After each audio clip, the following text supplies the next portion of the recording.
everyone, welcome back to the channel. So today I'm going to take a look at the Transformers Shatterglass Voyager class Rodimus Prime. Now I am aware Rodimus here has packaged two other figures, that being the Shatterglass Sideswipe and the Shatterglass Decepticon Minicon Whisper, which I will be reviewing in a separate video coming very soon on the channel. Make sure you stay tuned for that. Let me know what you think of this figure in the comment section down below. Is it a pickup or a pass? Now let's take a look at the figure's packaging. So here we have the packaging. Starting at the very front, we have Transformers on the side. We have the Shatterglass logo at the bottom of the box done in white text with a really cool Shattered Decepticon symbol at the bottom of the box as well, with a really cool Shattered Autobot symbol at that top corner there. We have two really cool artwork shots of Rodimus and Sideswipe and some really cool running action poses firing some blasters. We also do have Rodimus, Sideswipe, and Decepticon Whisper in white text. If we do turn to the top of the box, we have another Transformers Shatterglass logo there. We also do have a really cool kind of artwork shot or flight pose of Whisper in his jet mode. If we do turn to the side of the box, we have another really cool close-up of Rodimus with his name done in white and another Shattered Autobot symbol as well. And if we do turn to the other side, we have another really cool close-up of Whisper and Sideswipe with another Shattered Decepticon symbol and also their names done in white text as well. And if we do flip to the back, we have several product shots of all three figures. We also do have a brief description or bio, which I'm going to read for you right now. It says Sideswipe has defected to the Decepticons, now battling the Autobots with his minicon partner Whisper. Rodimus aims to gain the Autobots and into a cutthroat team of mercenaries with himself at the lead.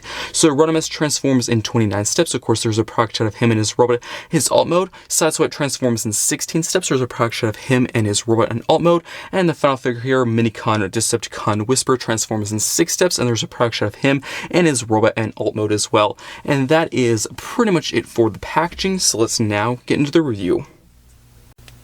Here we have Shatterglass Rodimus in his robot mode. Let's take a look at the details, starting at the very top with that head squid, some really nice glossy black for the entire helmet section, with some dark purple for the crest, some silver for the face, the black for the goatee, and some red for the eyes. I do like that in a really nice dark burning red, looking very menacing and scary. I do like this really cool flame detailing done on the chest, done in really nice purple with some really nice white outlining and a very classic Autobot symbol, this time done in purple, not the classic red we're used to seeing. I do like the shoulders with a really cool wheel design and the purple for this kind of almost backlights there, looking really cool there. I do like the really cool nice piping detailing, kind of smokestack detailing there, looking really cool. And they are Blastjet piece compatible. It actually does come with two Blastjet pieces or kind of flame effects, which I'll show off in just a sec with that feature. There's some really nice red detailing there, also some purple and gunmetal gray and black detailing at the crotch, with some more gunmetal gray at the top of the legs, with some black and purple for the front of the legs and the feet. And if we do look at that side profile, overall really not looking that bad. Very little kibble, very little junk, overall looking really nice and clean and compact.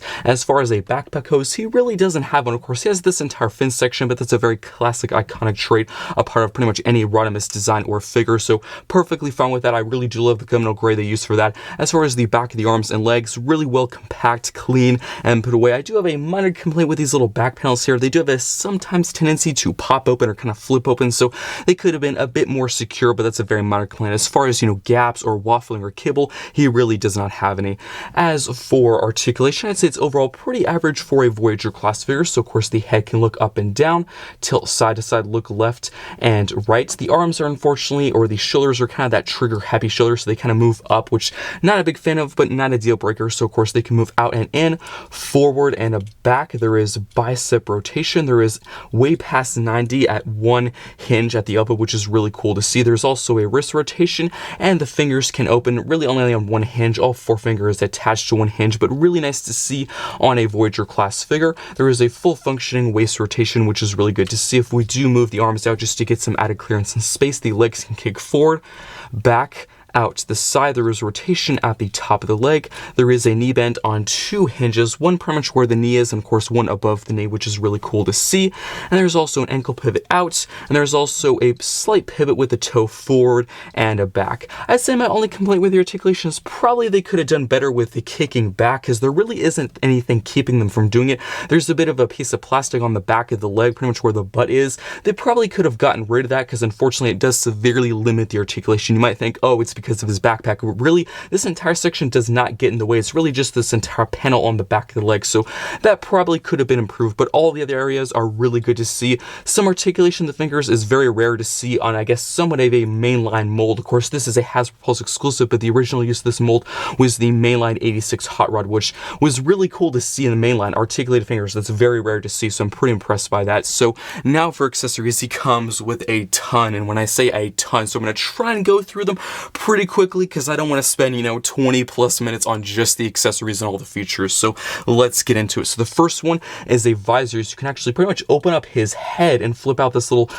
piece of transparent red, and you can actually close the head, flip that piece down. Here he has this really cool visor. I actually probably prefer this look over the classic look without the visor because I think it just looks cooler. I just love this really cool, menacing, dark red, transparent piece of plastic over his eyes. I actually really do like that. So if you don't know, this is a feature that, of course, was already present on the past use of this mold. Instead, of course, with that original 86 Hot Rod figure, of course, that was the classic design and appearance of him. He was good. That was a transparent piece of blue plastic. So it's the same feature, of course, just a different color, but I still do like it. I think it looks pretty cool there. So now for some other accessories and features, he does come with two really cool kind of flame effects pieces, which you can attach to these little pipe pieces on the side of his arms. And you can get the other ones as well. And you can attach, of course, the set ones we're used to, like the small little ones we've gotten from some of those Micromasters and Battlemasters over the years from like Siege and Earthrise. Or you can use the ones that are actually included with the figure, so you can actually have them shooting flames out of the pipes. This feature or this accessory is mostly come into play later for his alt mode, but you can use them in this mode, which I think is still very, very cool. And that's the only way you can store these accessories, so I'm just going to put those off to the side like that.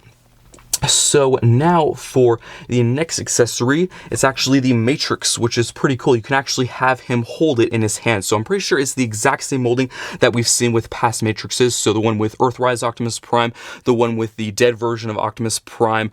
I'm pretty sure also the Commander class Rodimus, that one as well from Kingdom. All the same molding. I think, of course, just there is that silver and that really cool dark red crystal and that gunmetal gray. So they actually don't specify what this Matrix is called. I guess it's just the Matrix Leadership. If you wanted to, you could be kind of creative and maybe call it like the Matrix of Chaos, because there was actually a couple years back in the Power of the Primes line, we actually did get another evil version of Rodimus. I think it was Rodimus Unicronus, and with that figure he was possessed by Unicron, and it was called the Matrix of Chaos. So if you wanted to, you could probably call this the Matrix of Chaos.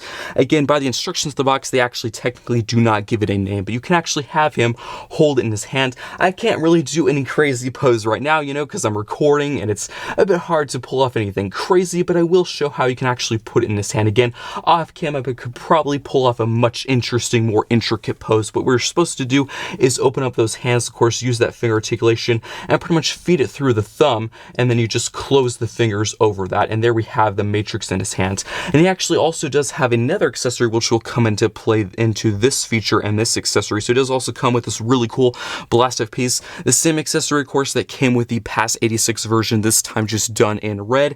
I think that looks really cool, and it can attach to the Matrix. I've actually seen people do this different ways. Of course, you could attach the blaster piece to the Matrix, then put it in his hands, or you can do it like me. I think it's just probably easier to put the Matrix in his hands, then attach the blaster piece. It's always been easier for me that way. Of course, you can do whatever way you want, but this just attaches to the Matrix, kind of just how the hands do. There's those open gaps there, and there's pretty much tabs on the back, and that can just store into place like that. It can be a bit fiddly at times. Just don't put too much pressure or it'll pop out of his hand, but there is that really cool effect and feature. Again, I could do a much more dynamic pose off cam if I had the time, but for the time being right now, I actually think that looks really cool.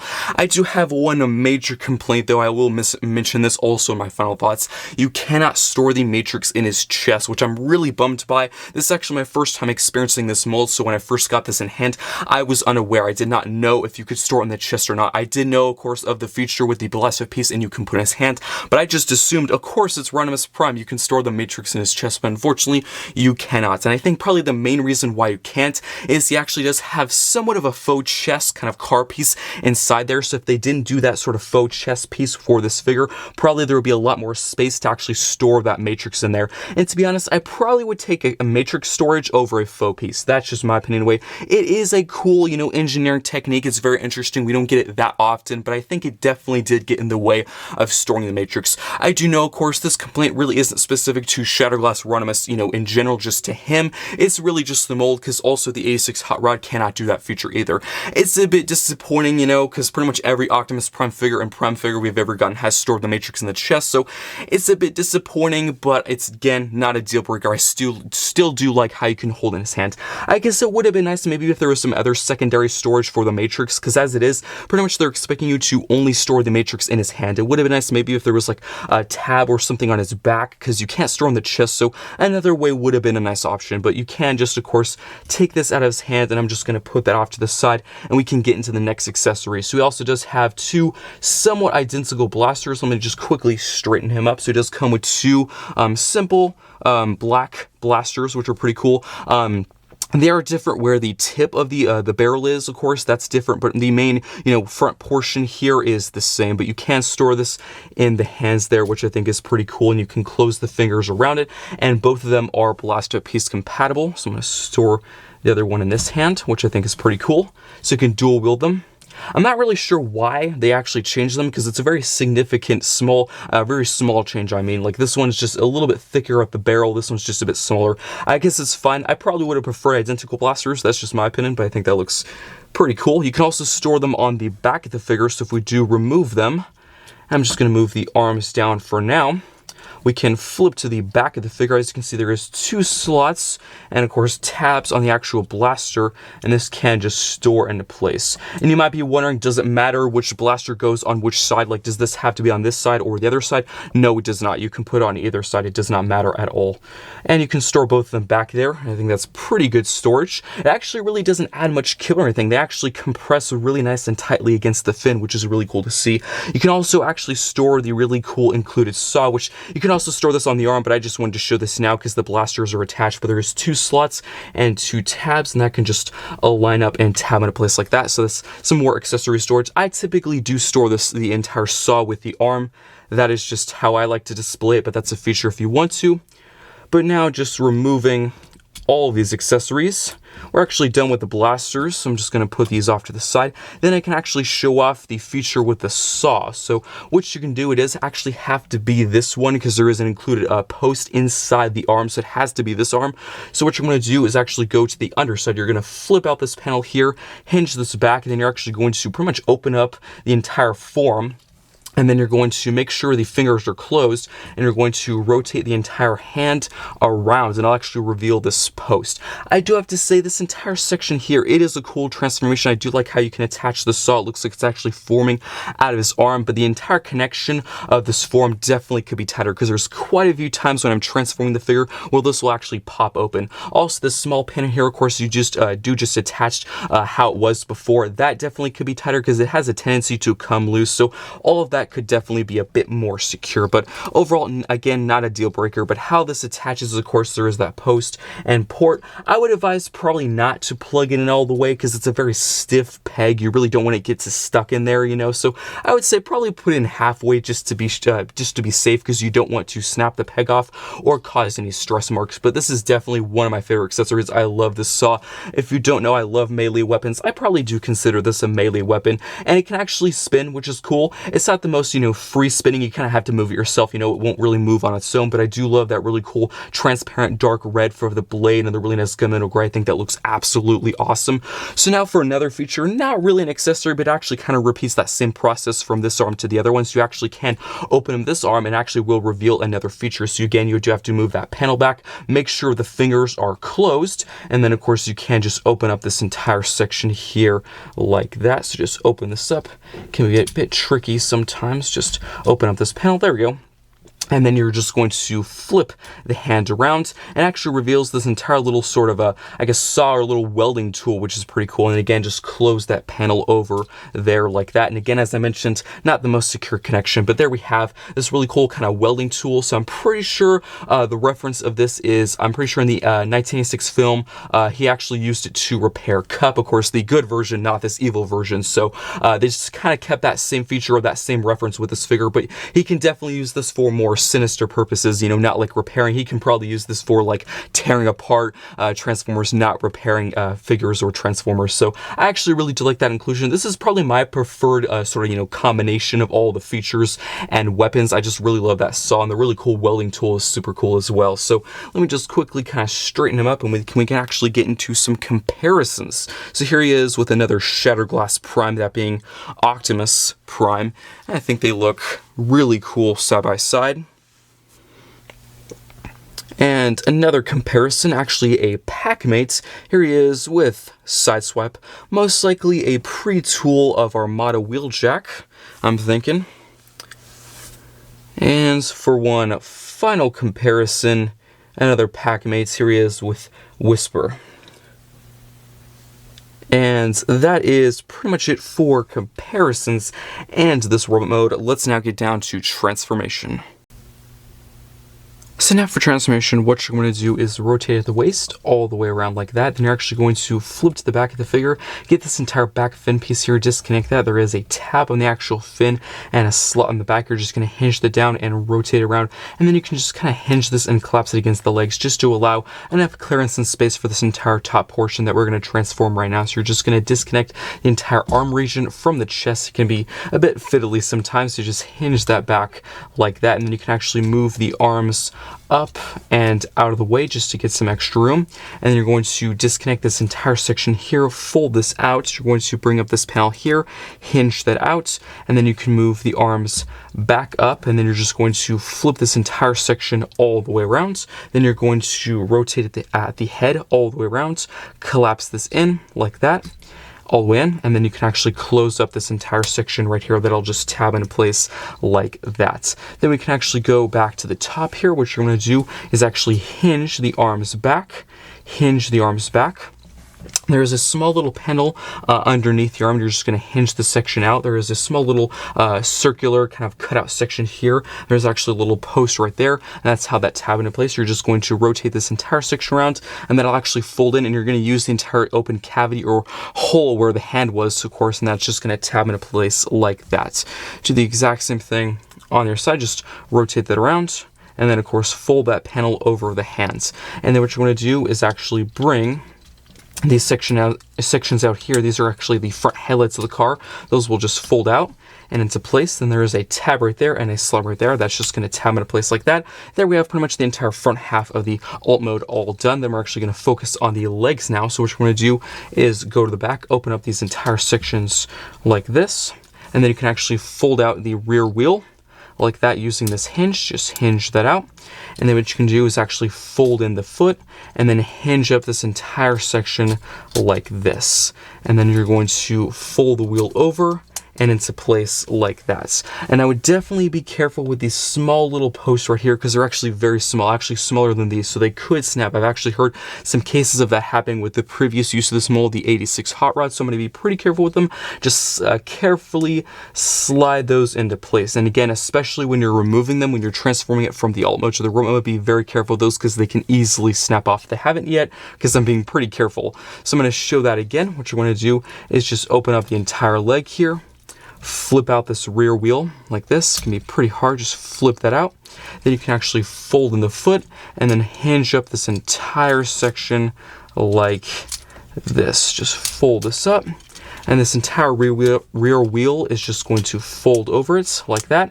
And then what you're going to do is, again, tab those little posts in. Be very careful. They're pretty fragile. And then what you can actually do is hinge down this entire back fin piece here. As you can actually see, there are several tabs on this entire fin piece, and there are several slots on pretty much the back of the legs. And all of that is just going to tab into place like that. So just tab all this into place like that. Just compact it. Can take a bit of fiddling. Just align all these up and into place like that. Squeeze everything together, and sometimes they can, get misaligned. Just gotta tab those back into place, go to the other side and get those back into place as well. And there we have Rodimus in his alt mode. Let's take a look at the details.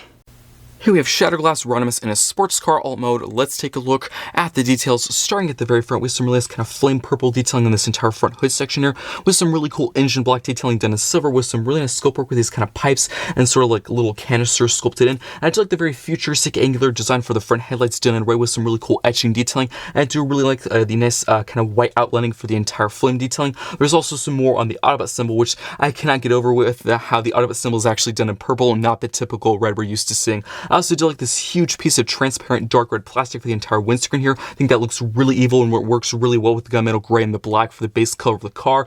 I do like that, but unfortunately I think probably the shade of red should have been a bit darker and more tinted, because you can actually see the back of the head there. You do have to look pretty close. I think from afar you can barely tell, so definitely not the worst case I've seen. I've actually seen some deluxes and Voyagers where the windscreen is clear plastic and you can see all the kibble from all the robot modes, so definitely not the worst I've seen, but probably could be just a tad bit better. As for the side, all 4 wheels are mushroom peg, in case you're wondering, which with this design, I actually really don't care because you cannot see the exposed mushroom peg, so it really doesn't bother me. Also, do keep in mind, used to be a mainline release. Of course, the original use of this mold was the 86 Hot Rod, which was just a mainline Voyager, and typically for the mainline with Deluxes and Voyagers, usually really don't have pinwheels. That's more of a kind of leader or commander class type thing, so not really a surprise there, but I actually do quite like the design with the nice gunmetal gray silver at the center of the wheel and the black for the tire itself.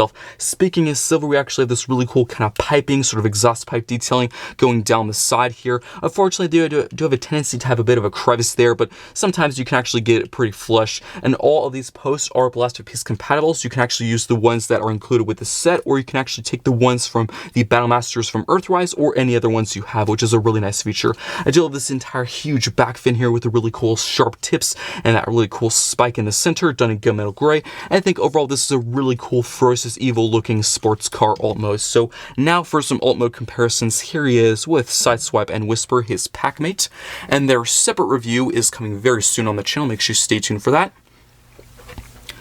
And for another comparison, here he is with another Shatterglass Prime, that being the Shatterglass Optimus Prime. And it may be wrong for me to say, but I actually probably do prefer Shatterglass Rodimus Prime's deco over Optimus. I don't know, it just really works for me. I just love the black, the red, and the silver, and the gunmetal gray. Let me know in the comments, of the 2 Shatterglass Primes, which one do you like more? And for one final comparison, actually another Shatterglass figure from Wave 3, that being the Shatterglass Leader Class Grimlock. And I think they look absolutely awesome side by side. And actually just hit me recently when I got this 2, I guess sort of 3-pack if you do count Whisper as a figure. This is actually all we've really gotten for Wave 3 of Shatterglass. It's actually been quite short. I'm not really sure why they did this, because typically, you know, for subline series, I do know the waves are shorter, like, you know, the Toxitron collection, the Netflix line, usually they do about 3 waves, and usually they're not as nearly as many figures as like the main line for Stu Series or Legacy Evolution. Typically like Legacy Evolution, you know, Wave 3, 4, and 1, you know, waves like that. Usually they have about, you know, 10, maybe even 12 figures, depending, you know, how many core classes, deluxes, and Voyagers we get, but it's still a decent amount even for the short waves of those main lines. So I'm not really sure why they went so short on this, considering, you know, the actual waves for like 1 and 2 are already very short compared to other waves. So it's a bit disappointing with that. I'm pretty sure all we've gotten for Wave 3 was Grimlock and this 2-ish 3-pack. So, yeah, it's kind of disappointing. They actually did officially come out and say, Hasbro did come out and say this Rodimus and Sideswipe and Whisper pack is the last Shatterglass release of 2023. They did not address if they're going to be continuing this subline series, this Hasbro Pulse series in 2024, but they did not say they were going to stop, which is actually pretty interesting because, as I mentioned before, recently, that typically with these subline series, they usually cut it off at 3 waves. A very good example is the Netflix line from the Walmart exclusive line. They cut it off at 3 waves. So they didn't say they were going to stop, but they didn't say they were not going to stop. So, I don't know, we'll just have to wait and see. I'm actually pretty surprised they didn't say anything about that. Hopefully they do future waves. I actually do quite like this subline series. Yes, a few of the figures have been overpriced, but they've actually put out some really good repaints and retools of previous molds and figures. So hopefully they continue it. I do hope if they do continue it in 2024 for, you know, Wave 4 or 5 or however many more they do, hopefully they can actually go back to the normal amount of figures, like, you know, 5 or 6. It's usually about 5 or 6. I think Wave 1 and 2 is about 5 or 6. So hopefully it can go back to that normal standard of figures. But overall, that is pretty much it for the comparisons for this mode. Let's actually now get down to his accessory storage, which is actually quite similar to the accessory storage in the remote mode. They actually use some of the same connections that I did show before. So as for the flame pieces, you can actually store them at these back sections right here, which create for a really cool flame effect. And you can, of course, attach the other piece on the other side. And I think that creates a really cool action fire effect in the back of the car. So as for the Matrix, you cannot store it in this mode, just like the remote mode, you cannot store it inside, which is pretty disappointing. I really think if you could have stored it in the chest in the remote mode, of course, you would actually be able to leave it in there for transformation for this mode. So pretty disappointing. Again, not a deal breaker. It's just kind of disappointing to have to leave that accessory off to the side. As for the 3 remaining accessories, the saw and the 2 blasters, they can actually store using those same tabs I showed before in the remote mode. So this is actually pretty much the entire back of the remote mode here. Those same slots and of course those same tabs you can store there, or you can actually store on this front hood there using those tabs and slots. So I'm actually going to store on the hood. That's actually my preferred placement. So you can attach them there, and that's all the accessories you can actually attach to the car on the car. I typically do leave the saw to the side. I just don't really think it works for me. I like the blasters and the blaster pieces. That's my preferred combination. But there we have all the accessories stored on the car. That is pretty much it for this alt mode. Let's now get down to reverse transformation. So now for reverse transformation, what you're going to do is go to the front. You're actually going to untab the entire front hood section, hinge this out and down. There is a tab right there and a slot right there. You're actually going to hinge in the small little front headlights. Just fold these in like that. Do the same thing on the other side. Then you're actually going to disconnect the entire pipe section in half like that. Then you're going to hinge this all the way forward. Same thing on their side, so just split this in half, kind of loosen it, and then you're going to hinge this entire section all the way forward. Then what you can do is actually flip to the top. You're going to get these small little panels, hinge them out, and this entire pipe section is actually kind of on a swivel. You're just going to fold this entire section around, fold this around. You're going to flip back to the bottom, and then you're going to, of course, tab these in. So these small little cutouts on the back or the bottom of the arm, like that. Then you're going to go to the back of the car. You're just going to pretty much loosen this entire section here from the fins. Just kind of untab it from the back fin, untab it.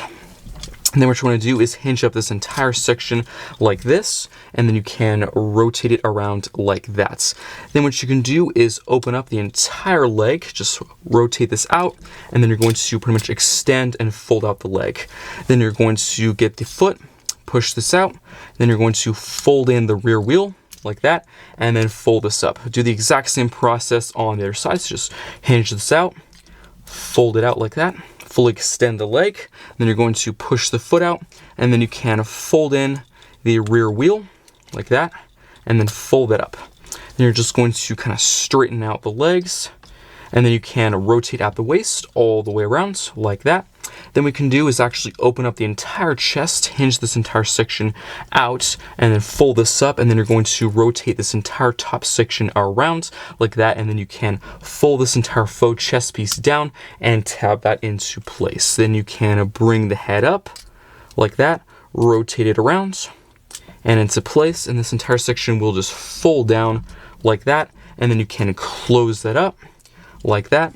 And then the last step is there is a tab here and a slot right there, and then you can just tab the entire back fin into place like that. And let me just quickly kind of straighten him up and place him down like that.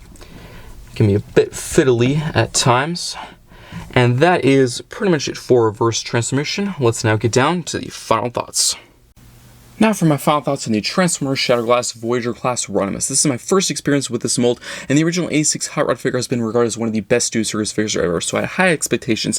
The original use of this mold was priced at a Voyager class size, and while this figure is quite small to be classified as a Voyager class figure, you are more paying for the engineering and the number of accessories. Shatterglass Rodimus comes with two somewhat identical blasters, which can be stored on his back, his hands, and on the front and top of his car alt mode. It also comes with this really cool evil red version of the Matrix leadership, to which you can attach a blaster piece and darken the brightest hour. One of my major complaints with the Matrix is that you cannot actually store it inside Rodimus' chest, which I find pretty silly because we've never got an Optimus Prime figure that can't store his Matrix, so it really should be the same for Rodimus. He also comes with two really cool flame effects parts, which you can pull off some really awesome poses with. His final accessory is this awesome saw weapon, which you can attach to Rodimus' arm, which creates this really cool effect where it actually looks like it's forming out of his arm. As for transformation, it actually uses some really cool new techniques like a faux chest piece, which actually forms the front portion of the car, but the transformation is overall really fun, not very hard, but actually very involving. Rodimus' sports car alt mode is actually really cool. I do love the huge fin in the back done in a really nice gunmetal gray. I do love the awesome purple flame detailing on the front hood.